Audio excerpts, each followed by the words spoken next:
Hello friend, this is Shivani Chauhan. Welcome to Easypath education. आज हम बात करेंगे the Japanese model of change की, जो आपके यूनिट 9 में दिया हुआ है एजुकेशन के पेपर में, यूजीसी नेट के। इसमें आज हम पढ़ेंगे जस्ट इन टाइम और पोका योके के बारे में। पोका योके आपसे बहुत बार पूछा भी गया है प्रीवियस पेपर्स में। अप्रोक्स आप बोल सकते हो 2-3 सालों में इसके बहुत क्वेश्चंस आए हैं, और उससे पहले इसके क्वेश्चन नहीं पूछे जाते थे। तो ये एक तरह से नया कॉन्सेप्ट है, तो याद रखने की जरूरत है, और जस्ट इन टाइम भी पूछा जा सकता है। तो दोनों ही कॉन्सेप्ट ऐसे हैं जो पूछे जा सकते हैं आपके पेपर में। यहाँ पे मैं आपको डिटेल में पढ़ाऊंगी, और देखते हैं आज जस्ट इन टाइम के बारे में। पहले just in time, that is JIT, JIT is for reducing waste and improving efficiency. तो ये काम आता है जब हम वेस्टेज को रिड्यूस कर देते हैं और इम्प्रूविंग एफिशिएंसी बढ़ा देते हैं। It means just in time से आप पता ही लगा सकते हैं, जस्ट इन टाइम, कि तब ही जरूरत है, तब उसका टाइम है ना। फॉर एग्जाम्पल, मम्मी खाना बनाती है ना किचन में, तो पहले ही खाना बना के रख लेंगी, तो उन्हें हिसाब नहीं होगा कि कितनी रोटी बनानी है, कितनी सब्जी बनानी है ना, कितना सारा कुछ बनाना है, कौन सा फूड बनाना है। बट तब आप डिमांड करोगे कि हमें खाना खाना है, और तब वो बनाएंगी। इट मीन्स कि तब जितनी जरूरत होगी उतनी ही बनाएंगी, तो उससे क्या होगी, वेस्टेज कम होगी। तो इसी तरह के कॉन्सेप्ट में जस्ट इन टाइम का आता है। जस्ट इन टाइम का मतलब ही क्या है, एक लीन मैन्युफैक्चरिंग अप्रोच है जो फोकस करती है कि आपके गुड्स जो है वो तभी प्रोड्यूस हो तब जरूरत हो उनकी। ओके, तब जरूरत हो, जितनी क्वांटिटी में जरूरत है तभी प्रोड्यूस होंगे, और विदाउट एक्सेस इन्वेंट्री। इन्वेंट्री आप बोल सकते हो, इन्वेंट्री एक टर्म है जिसको हम बोल सकते हैं स्टॉक, कि जो आप रख लेते हो ना, फॉर एग्जांपल जो काम में नहीं आता उसको रख लेते हो वेयर हाउस में वगैरह कहीं पे भी, तो जब उसकी जरूरत होती है तब लेके जाते हैं। बट उससे भी बचने के लिए कि एक्सेस इन्वेंट्री हो, कि हमारे पास ज्यादा स्टॉक नहीं होना चाहिए, क्योंकि आउटडेटेड हो जाते हैं ना कुछ बहुत सारे प्रोडक्ट। इसलिए इन्वेंट्री से बचने के लिए एक्सेस इन्वेंट्री से रिक्वायर्ड क्वांटिटी में प्रोडक्ट बनाना, ओके, जब भी डिमांड हो। ये जो JIT है वो टोयोटा के द्वारा डेवलप किया गया था, दैट इज 1970s में, 1970 के टाइम में ये डेवलप किया गया था under the guidance of Taiichi Ohno, जिनको father of Toyota production system भी बोला जाता है। Okay, to minimise waste and streamline production, तो जिससे वेस्टेज कम हो और उतने ही प्रोडक्ट बने जितने जरूरत है। ओके, तो ये की कंपोनेंट किसका है, टोयोटा प्रोडक्शन सिस्टम। इसको सबसे पहली बार यूज किया गया था। तो इसके कुछ प्रिंसिपल्स हैं जिसको ये फॉलो करते हैं। पहला तो क्या है, डिमांड ड्राइवन प्रोडक्शन होती है इसमें, है ना। डिमांड ड्रिवन मतलब कि जब जरूरत हो तभी, है ना। जीरो वेस्टेज, की इससे वेस्टेज भी कम होगी। इनके ये प्रिंसिपल्स है जो फॉलो करते होंगे। कॉन्टिन्यूस फ्लो होना चाहिए, कि ऐसा नहीं कि आप बना मना ही कर दो या बंद ही कर दो, कि जब भी डिमांड आए आप बनाते ही रहो। ओके, और सप्लाई इंटीग्रेशन, की सप्लाई को जोड़ के चलते हैं। ओके, सप्लायर का इंटीग्रेशन चलता है, कि सप्लायर भी साथ में ही रहते हैं। ऐसा नहीं कि जब जरूरत नहीं है तो आप उनको यूज ही नहीं करोगे। और एम्प्लॉय के इन्वॉल्वमेंट पे भी ज्यादा ध्यान दिया जाता है, कि एम्प्लॉय की जो डिमांड्स है, नीड्स है, उन पे भी फोकस किया जा रहा है या नहीं किया जा रहा। ओके, तो ये है जस्ट इन टाइम। इसके कुछ बेनिफिट्स हैं। अब आपको इसके प्रिंसिपल से इसके मीनिंग को जान के ही पता लग गया होगा कि इसके क्या बेनिफिट हो सकते हैं। सबसे पहले तो इन्वेंट्री कॉस्ट में बहुत रिड्यूस हो जाती है इन्वेंट्री की कॉस्ट, जो लागत लगती है। अगर हम एक्सेस बनाएंगे तो उससे हमारा खर्चा ज्यादा होगा ना, बट हम उतना ही बनाएंगे जितना जरूरत है, तो उससे एक्सेस स्टॉक की जो कॉस्ट है वो बचेगी, और स्टोरेज कॉस्ट भी बचेगी साथ के साथ। प्रोडक्ट की क्वालिटी को भी इम्प्रूव करता है, क्योंकि हाई क्वालिटी प्रोडक्शन पे ध्यान देता है, विद फ्यूअर डिफेक्ट्स, की डिफेक्ट्स ना हो। ओके, एनहांस एफिशिएंसी, एफिशिएंसी को एनहांस करता है। Faster production cycle, reduce lead time, कि अगर क्या होगा, कि अगर फास्टर प्रोडक्शन बनती रहेगी, क्योंकि ऐसा तो है नहीं कि आज बन गया तो फिर 2 महीने बाद आएगा, नहीं। अगर कोई बड़ी प्रोडक्शन टीम है तो वहां पे टाइम टू टाइम होता ही रहता है ये प्रोडक्शन। ओके, तो faster production cycle reduces lead time, कि उससे टाइम की भी बचत होगी। और quick adaptation to market change, मतलब फ्लेक्सिबिलिटी को भी बढ़ाता है, क्योंकि अगर हम कम प्रोडक्ट बनाएंगे, मतलब डिमांड के अकॉर्डिंग बनाएंगे, तो उससे क्या होगा, फ्लेक्सिबिलिटी जो आएगी चेंजेस में, जैसे हमने सुना है या फिर हम हमेशा देखते हैं कि चेंजेस होते रहते हैं मार्केट में, ट्रेंड्स डेवलप होते रहते हैं, नए नए ट्रेंड्स आते रहते हैं ना। और कंज्यूमर का जो एक तरह से आप बोलते हो सकते हो टेस्ट, एक तरह से ट्रेंड, वो भी चेंज होता है। उसकी वजह से वो अडेप्ट करेंगे अगर वो उनके अकॉर्डिंग बनाएंगे तो, ठीक है, कस्टमर्स के अकॉर्डिंग। और एलिमिनेट वेस्ट, इससे वेस्ट जिसको मूडा भी बोलते हैं जापानीज वे में।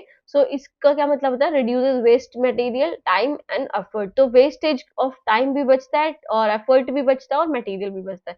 एग्जाम्पल क्या है, जैसे टोयोटा जब भी प्रोडक्ट बनाती है तो तब डिमांड आती है, तभी प्रोडक्ट को क्या करते हैं, वो मैन्युफैक्चर करते हैं। Only produce car when orders are received, ensuring minimal storage, जिससे स्टोरेज का भी खर्चा घटता है, और एफिशिएंट रिसोर्स यूटिलाइजेशन होते हैं। जैसे मैकडोनल्ड क्या करते हैं, फ्रेश प्रोडक्ट को सेल करते हैं ना, जब भी डिमांड आती है कस्टमर्स की तभी उसके बाद वो ऑर्डर प्लेस होने के बाद ही उस प्रोडक्ट को तैयार करके लाते हैं, फ्रेश बर्गर्स को ना, जिससे फूड की वेस्टेज भी कम होती है और इम्प्रूविंग क्वालिटी भी बढ़ती है।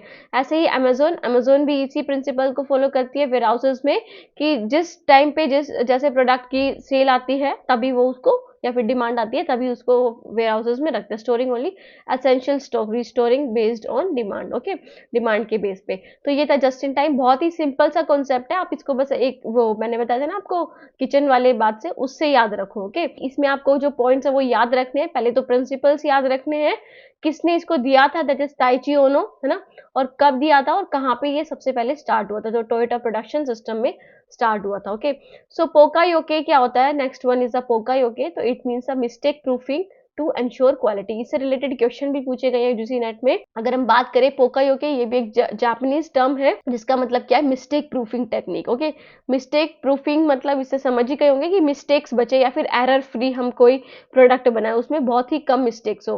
तो ये ह्यूमन एरर को प्रिवेंट करने में हेल्प करता है, कि ह्यूमन एरर जो होते हैं, जैसे कभी किसी सिस्टम में गलती हो गई उनसे बनाते टाइम, है ना, प्रोडक्ट्स को, तो उन सब को बचाने के लिए इसे बनाया जाता है, करा जाता है इस प्रोसेस को। It involves that mistakes do not occur, कि कोई मिस्टेक ना हो and are immediately detected and corrected, और अगर हो भी तो तभी की तभी उसे डिटेक्ट कर लिया जाए या फिर उसको सही कर दिया जाए। सो ये term poka yoke was coined by Shigo Shingo. Okay, Shigo Shingo ने इसको दिया था, ये टोयोटा इंजीनियर थे in 1960s as a part of Toyota production system. ठीक है, तो ये 1960s में आया था, कौन सा, पोका योके, और अगर हम बात करें जस्ट इन टाइम की तो वो 1970s में आया था।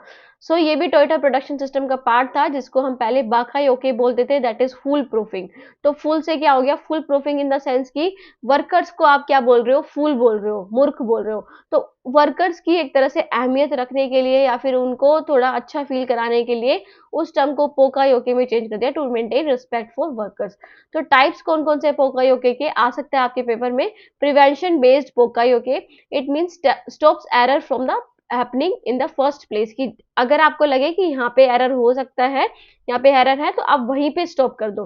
तो इसका मतलब क्या, प्रिवेंशन बेस्ड पोका योके। ओके, फिर है detection based poka yoke, identify and correct errors before they cause defect, कि अगर वो डिफेक्ट प्रोड्यूस कर दे प्रोडक्ट में, उससे पहले ही आपको उसे आइडेंटिफाई करना पड़ेगा। ओके, डिटेक्ट करना पड़ेगा कि कोई एरर तो नहीं है, कि अगर हम आगे प्रोड्यूस करेंगे, फॉर एग्जांपल कार के इंजन में आपको कोई प्रॉब्लम दिख रही है, तो आप उसे डिटेक्ट कर सकते हो, ताकि अगर वो आप अगर उसको कार में बिल्कुल उसको डाल दो और सारे प्रोडक्ट सारे पार्ट्स को लगा दो, तो वो कार ही उससे खराब ना हो जाए, फिर उससे बहुत ज़्यादा टाइम कंज्यूमिंग प्रोसेस होगा, है ना। तो आप पहले ही डिटेक्ट कर लो उसे। ओके, और इसमें क्या था प्रिवेंशन में, कि stops error from happening in the first place, कि पहले ही आप इसको ध्यान में रख लेते हो कि एरर हो सकता है, तो वो ना हो। ओके, आप पहले ही प्रिवेंट करके चलो। आफ्टर दैट इज की प्रिंसिपल क्या है इसके, एलिमिनेट पॉसिबिलिटीज फॉर एरर, कि इससे क्या होता है, पॉसिबिलिटीज फॉर एरर बहुत कम होती हैं, क्योंकि पहले ही देख लिया जाता है ना, design processes so that mistake can not happen.